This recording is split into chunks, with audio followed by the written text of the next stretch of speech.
1, 0. Uno, dos, tres, cuatro.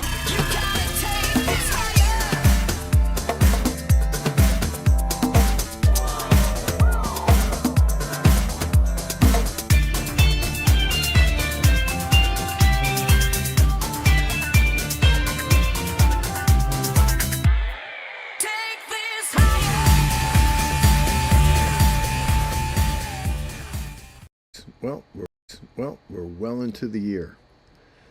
Weather's getting warmer. Yes, much to be thankful for. The weather hasn't been too bad.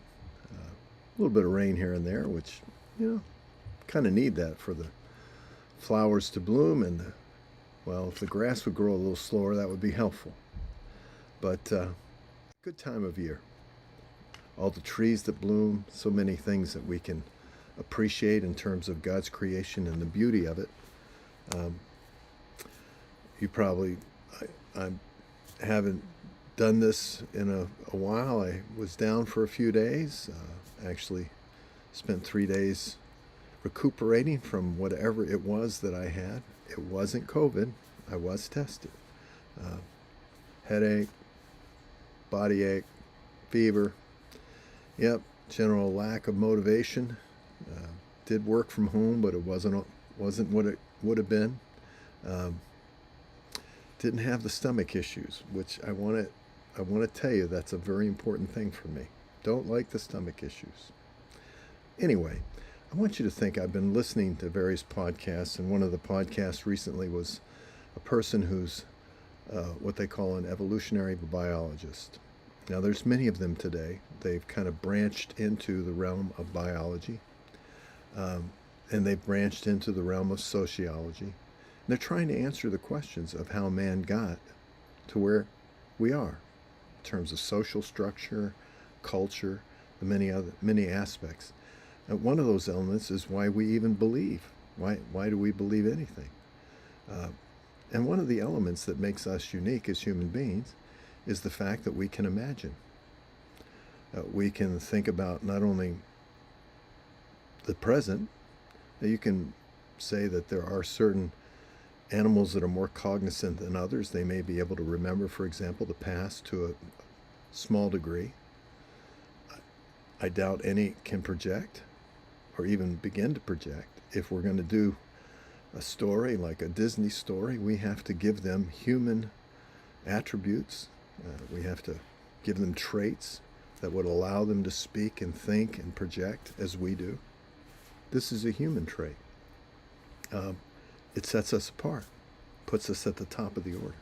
Also, makes us like God, meaning that we were created in His image and likeness, with the ability to create, take what He has given us, and to manipulate it, to make things, to create new, have ideas, to think of something, and then progressively bring that to be.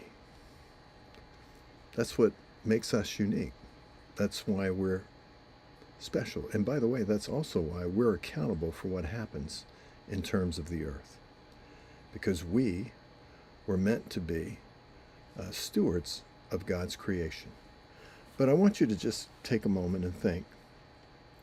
There are those people that say that, and from an evolutionary viewpoint, that religion was created, just imagined.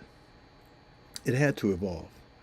It evolved because we began to make tools, and some people were kind of placed at a higher position, and even to the point of being in awe of them because they could do what others couldn't do, and we gave them a godlike place in our consciousness, and that just continued to evolve to where this person was no longer even had to be seen. It was a heavenly being or some other, a dimensional being that was placed above us.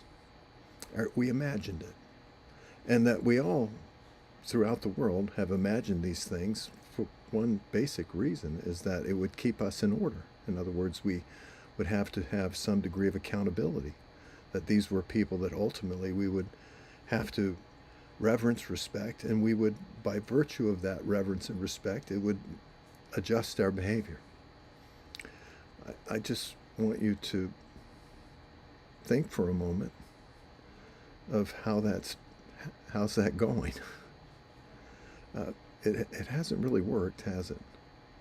In fact, what we found is that no matter how much we have imagined ourselves to be whatever we wanted ourselves to be, or imagined to be real, whatever we wanted to be real, it hasn't changed the nature and the complexion and the diversity and also the trauma that is created by the human condition, has it? In fact, if anything, it's multiplied it exponentially. This is why in Romans 1 and verse 18 through 21, verses that we've spoken of many times, that God created us to know him. And when we rejected that relationship, we fell back to a position of, okay, I'll reveal myself through nature. But you can suppress that. And if you do, then you'll become vain or empty, or your imagination, your ability to reason through, to think through, will no longer be connected to me. You'll not be able to see my glory in anything. And you'll create various forms of worship that are subservient to your own lust patterns, whatever you want, whatever your desire is.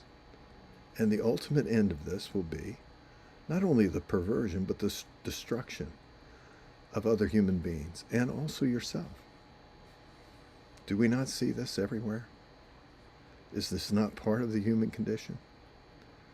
So I find it interesting that there are people on this earth that are so convinced of the facts of evolution, looking at this moment and being able to project back what they would consider to be millions and millions of years, and tell us how we came to be what we are.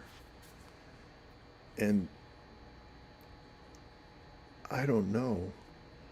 We'll talk about it more in the next devotion. But if this is how it is, then if we're looking at hundreds of thousands, perhaps even millions of years to get to a place where they would want humanity to be, which is a place of total peace and respect and unanimity between us, we will long since have destroyed ourselves, because it isn't going fast enough. If it took us millions of years to get to this, with the inventions that we have created, can you imagine what it will, if it takes even tens of thousands of years for us to get to that place? We will long since have destroyed ourselves.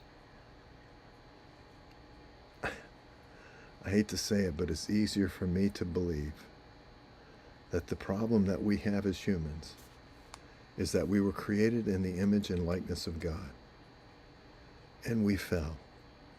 And in that fall, we were separated from him. And as a result of that separation, we chose to create other images that satisfied our desires, either for power or lust, any of the urges that we have as human beings. And we chose to worship them. And in so doing, we diminished ourselves as creatures. I hope today that the one thing that we can give one another is the respect. It doesn't matter whether a person agrees with us, agrees with what we believe, the respect that we all as human beings deserve, because you and I and every person that's breathing the air of this earth was created in the image and likeness of God.